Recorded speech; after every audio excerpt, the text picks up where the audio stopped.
A local charter school board met this evening to discuss findings from an investigation into grade fixing and malfeasance prompted by a series of news reports. Investigative reporter David Hammer was at tonight's meeting and now has more questions than answers.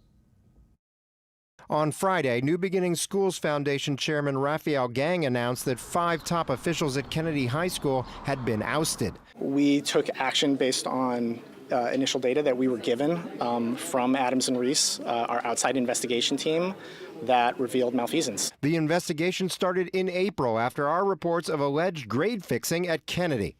The path forward is about telling what we know, when we know, as soon as we know it. But more than 30 members of the Kennedy community came to Tuesday's board meeting expecting to hear more, only to hear this. Our investigation into the malfeasance at John F. Kennedy High School is continuing, and we are pursuing all the implications of that investigation. Among those who showed up was the fired principal, Brian Gibson, who said he still doesn't know what he did wrong. I don't think it's all the way fair when you group people without being specific to them.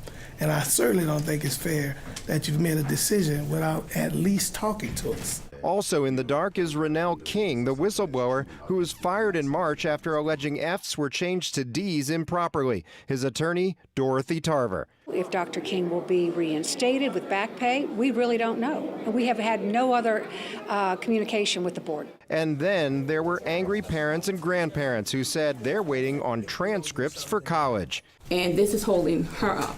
David Hammer, Eyewitness News. Brian Gibson also wanted to make it clear that he was cleared of any wrongdoing when he was an assistant principal during a previous cheating scandal at Landry Walker High School.